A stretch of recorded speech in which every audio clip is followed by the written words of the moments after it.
আজকে অনেক যুবক আছে ক্ষমতার দাপটে মানুষের কলার ধরে মানুষ থেকে টাকা পয়সা হাইজ্যাক করে নিয়ে যায়। খবরদার, এগুলা করবেন না। মনে রাখবেন, যেমনটা করছেন সময় কিন্তু আসবে আপনাকেও সেভাবে পেতে হবে। কামা তুদিন তুদান, যেমন কর্ম তেমন ফল। আপনি যেটা করবেন সেটাই পাবেন। আপনি যদি আল্লাহ এবং আল্লাহ রসুলের দ্বীনের উপরে থেকে মানুষগুলার উপরে, আল্লাহর সৃষ্টিগুলার উপরে যদি আপনি এহসান জাতাইতে পারেন, আপনি যদি মানুষগুলাকে যদি মহাব্বত করতে পারেন, দেখবেন আপনার বিপদ কালে ওই মানুষগুলো একদিন দৌড়ায় আসবে। কথা বলেন ঠিক না বেঠে? একটা কথা বলে আমি শেষ করি।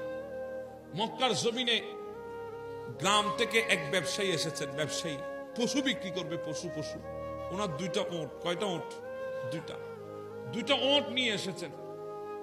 আনার পরে সে মক্কার জমিনে যখন আসলো, মানুষ তাকে বলেছে, খবরদার, এখানে আব্দুল্লাহর বেটা নামে এক জাদুঘর এসেছে, তার ধারে কাছেও যাস না, গেলে কিন্তু ইমান থাকবে না।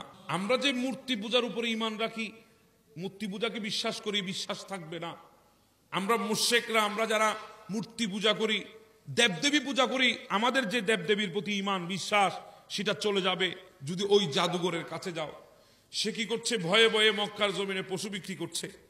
তো এক বান্দা তার থেকে পশু ক্রয় করেছেন, দুইটা ওঁট একসাথে কিনে নিয়েছেন। পয়সা যখন চাইলো, বলে কাল আসিও, পয়সা দেব।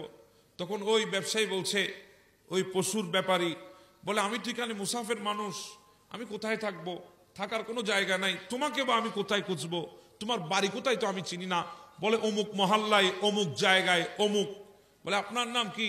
বলে আমার নাম আমর বিন হিসাম, মানি আবু জাহেল। আমার নাম আবু জাহেল, আমাকে গিয়ে খুঁজলে পাবে, আমি কালকে দেব টাকা। এই কথা বলার পর ওই ব্যবসায়ীরা, ঘর বাড়ি তো নাই, কোন আত্মীয় স্বজন নেই মক্কার জমিনে, রাস্তার এক পাশে যেখানে রাত হয়েছে সেখানে ঘুমিয়ে রাতটা কাটিয়েছে। পরের দিন উঠে গেলেন, যাওয়ার পরে চাইলো টাকা। তা আবু জাহেল তো বড় গুন্ডা ছিল, ডাকাত ছিল, বদমাশ ছিল, জালেম ছিল। সে বলে আজকে না, কালকে আসিও। এখন ওই বান্দা বলছে, বেশি দূর জবস্তিও করতে পারবো না, বেশি বলতে গেলে না জানি বলে বসে, আর তোকে টাকা দেবো না, কি করবি কর। তখন কই যাব? ঠিক আছে, আবার ওই রাস্তার ধারে রাত কাটিয়েছেন, দিনটাও কাটিয়েছেন। পরের দিন গেলেন, বলে আজকে দেব না, কালকে আসিও। তখন ওই বান্দা বলছে, ভাই কেন আমাকে এত ঘুরাচ্ছ? আমি মুসাফির মানুষ, এখানে আমার আত্মীয় স্বজন নাই, থাকার কোনো জায়গা নাই, খাবারের মতো কোনো টাকা নাই, পয়সা নাই, যাওয়ার মতো ঘরে বাড়িতে আমার কোনো টাকা নাই। তুমি আমার পশুর দামগুলা দিয়ে দাও, আমি আমারগুলা নিয়ে আমি চলে যাই। আমি তোমার থেকে তো এমনি এমনি চাচ্ছি না, আমি আমার হক চাচ্ছি, আমার পশুর দাম চাচ্ছি, তুমি আমার পশুর দাম দাও। আবু জাহেল রাগান্বিত হয়ে বলে, যা, দেব না, কি করবি কর। আছে না বান্দা আমাদের সমাজেও? যা, দেব না, কি করবি কর, যা। সেই বান্দার চেহারা মলিন করে চলে আসতেছে, খুঁজতেছে এই মক্কার জমিনে কোনো সর্দার আসেনি যার কথা আবু জাহেল শুনবে। গিয়ে দেখছে খানায়ে কাবার পাশে ৩-৪ জন বসে আছে, উতবা, সাইবা, আবুল আহাব, আবু সুফিয়ান, এই ধরনের ওই কুরাইশের সর্দারগুলা বসে আছে। গেলেন সেখানে, ওই বান্দার চেহারা থেকে জিজ্ঞাসা করলেন, কিরে ভাই, তোর চেহারা এরকম শুকিয়ে গেছে কেন, তুই কে? বলে আমি একজন গ্রামের মানুষ, গ্রাম থেকে বড় আশা নিয়ে 2টা পশু নিয়ে আমি মক্কায় এসেছিলাম। আমার পশুগুলা খরিদ করেছে আপনাদের এ মক্কার জমিন এক বান্দা, সে 3 দিন ধরে আমারে ঘুরাই, টাকা দেবে না। আজকে জোর করে চাইলাম, আমারে বলল দেব না, কি করবি কর। তখন তারা ডাক দিয়ে বলে, হ্যাঁ, একটা স্পর্ধা আমাদের মক্কার জমিনে এমন মানুষ তোমাকে বলেছে? বলে হ্যাঁ। নাম কি বলো?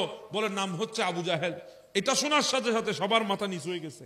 কয় হায় হায়, এটা তো আমাদের সর্দার, এটা তো আমাদের সর্দার। হায় হায় হায় হায়। হ্যাঁ, চুপ হয়ে গেছে সবাই, কিছু বলছে না। তখন ঠাট্টা করে একজন বলতেছে, যা, তুই এই সমাধান পাবি কোথায় জানিস? ওই যে একজন খানায়ে কাবার দেওয়ালের সাথে হেলান দিয়ে বসে আছে, ওই মানুষটার কাছে যা, উনি আব্দুল্লাহর বেটা মুহাম্মদ, তার কাছে যা, ওখানে গেলে তুই পাবি সমাধান। এই কথা বলার পর ওই বান্দা যখন সেদিকে রওনা দেয়, তারা হাসতেছে, কয় মুহাম্মদ কিভাবে আবার আবু জাহেল থেকে টাকা নিয়ে দেবে? হাসতেছে, মজা করছে। সেই বান্দা গেলেন, সেই বান্দা বলেন, আয় হায় হায়, রাসূলুল্লাহ একটা কথা বলেছেন আমাকে, গোটা দিলটা ঠান্ডা হয়ে গেছে, গোটা দিল ঠান্ডা হয়ে গেছে।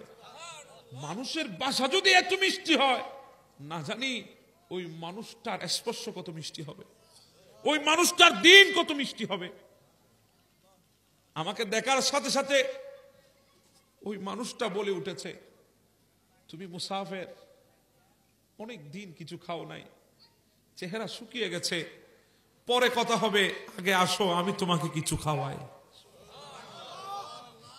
বলে এই কথাটা আমার মনে হয়েছে আমি মরুভূমির মাঝখানে আমার মায়ের সাহারা পেয়ে গেছি, আমি রহমতের চাদর পেয়ে গেছি। আমি ওনার পেছনে পেছনে ওনার ঘরে গেলাম, উনি আমার জন্য খেজুর এনে দিলেন, দুধ এনে দিলেন, আমি খেলাম। 3 দিন ধরে কিছু খাই নাই, তৃপ্তি সহকারে খেয়েছি পেট ভরে। খাওয়ার পর আমাকে বলছে, এবার বলো তোমার সমস্যা কি? বলে এই এই সমস্যা। তখন আমার নবী বললেন, কে নিয়েছে, দিচ্ছে না টাকা? বলে আবু জাহেল। ঠিক আছে চলো। মানুষটা বলে, ইনি এত নরমবাসী মিষ্টিবাসী মানুষ, ওই তো জালেম, তার সামনে ইনি কি কথা বলবে, আর ইনার কথা শুনে ইনি কি দিবে, কিছু মিলাইতে পারছে না।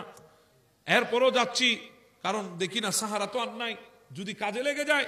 উনি সামনে হাঁটছেন, আমি পেছনে পেছনে হাঁটলাম। ঘরের দুয়ারে গেল, ওইদিকে আবুল আহাব, উতবা, সাইবা, পেছনে এক গোয়েন্দা লাগিয়েছে।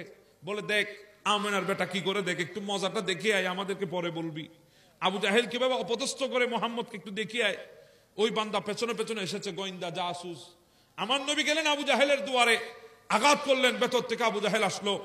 আমার নবী, ওই বান্দা বলে এতক্ষণ চোখ নিচের দিকে ছিল, যখন আবু জাহেল ঘরের দরজা খুলেছে, চোখ যখন তুলেছে, আমি আর চিনলাম না যে মানুষটা কিছুক্ষণ আগে আমার সাথে কথা বলেছে, এই মানুষটা চোখ দেখে আমি এখন ভয়ে নিজে কাঁপতেছি। ডাক দিয়েছে, আবু জাহেল আর কত মানুষের উপর জুলুমবাজি করবি, এবার সময় এসেছে জুলুমবাজি ছাড়, হক মানুষকে বুঝিয়ে দে। বাস একটা ডাক দিয়েছে। বলে আমি দেখেছি আবু জাহেলের মতো জালেম হাত পা গুলা কাঁপাকাঁপি শুরু হয়েছে। কেন? কারণ যাদের সিনার মধ্যে একমাত্র লা ইলাহা ইল্লাল্লাহর হকের দাওয়াতের আওয়াজ থাকবে, পৃথিবীর কোন ব্যক্তিকে তারা কোনোদিন ভয় করে না। কথা বলেন ঠিক না বেটে? যত বড় প্রভাবশালী ব্যক্তি হোক, হ্যাঁ অন্যায় ভাবে কারোর উপরে কোনো দাপট খাটায় না, কিন্তু যেখানে অন্যায় হয় সেখানে চুপ করে বসে থাকে না। কথা বলেন ঠিক না? এটা আমার নবীর শিক্ষা। ডাক দিয়েছে। আবু জাহেল বল, ঠিক আছে আমি আনতেছি। কাঁপাকাঁপি শুরু হয়ে গেছে। আবু জাহেল ভেতর থেকে গিয়ে তাড়াতাড়ি টাকাগুলো এনে রাসূলের হাতে উঠাই দিয়েছে। আমার নবী টাকাগুলো নিয়ে ওই বান্দার হাতে দিয়ে বলে, তোমার টাকা ঠিক আছে কিনা দেখো। বলে ঠিক আছে। তখন জিজ্ঞাসা করছে আমার নবী, ভাই আমি কি এখন যেতে পারি? সুবহানাল্লাহ। হায় আল্লাহ, এসেছে আমার কাছে, আমি বলবো আমি যেতে পারি কিনা, বরং উনি আমাকে বলতেছে আমি কি যেতে পারি, তুমি অনুমতি দিলে আমি যাব। আমি তখন জিজ্ঞাসা করলাম, আপনার নাম কি? বলে নাম শুনে কি করবা, নাম শোনার দরকার নাই, তুমি চলে যাও। বলে না একটু বলেন না, আমি একটু জানতে চাই, আর একটা কথা আপনার কাছে জিজ্ঞাসা করবো। বলে বলো। বলে আপনাদের এখানে একজন জাদুঘর নাকি এসেছে, নাম নাকি মোহাম্মদ, ওই জাদুঘর থেকে আমি বেঁচে বেঁচে ছিলাম, তো আপনার মতো ভালো মানুষকে ওই মানুষটা এখনো পাই নাই। আমার ওই মুসকে হাসি দিয়ে বলে, তুমি তোমার কাজে যাও। ওই বান্দা জিজ্ঞাসা করে, একটু পরিচয় দেন না। বলে যেই জাদুঘর থেকে তুমি বাঁচতে চাচ্ছ আমি সেই জাদুঘর, মুহাম্মদ রাসূলুল্লাহ। এই কথা বলে আমার নবী হাঁটা দিয়েছেন। ওই বান্দাটা আমার নবীর পেছনে দৌড়া শুরু করেছে। বলি ইয়া রাসূলুল্লাহ একটু থেমে যান, আল্লাহর দোহাই লাগে, মানুষ আমাকে বলেছে আপনি নাকি জাদু করেন, কেউ আপনার সামনে আসলে আপনার জাদুতে প্রভাবিত হয়ে যায়, সে নিজের বাপদাদার ধর্ম ছেড়ে আপনার ধর্ম আপনায় এনে। কিন্তু আপনার মতো জাদুঘর যদি আগে জানতাম, তাহলে আপনার জাদুর মধ্যে আগে আমি নিজেকে প্রভাবিত করতাম। নিজে না চাইতো আপনার জাদুর মধ্যে প্রভাবিত হয়ে গেছি, আপনার জাদুর মন্ত্র আমাকে পড়াইয়ে দেন, লা ইলাহা ইল্লাল্লাহ মুহাম্মাদুর রাসূলুল্লাহ। সুবহানাল্লাহ। হায় আল্লাহ, হায় আল্লাহ। এটাই ছিল আমার নবীর আদর্শ। তো আমি যেটা বোঝাতে চাচ্ছি, জুলুমবাজি চলবে? জি বলেন চলবে? মানুষের হক খাওয়া যাবে না? কখনো না।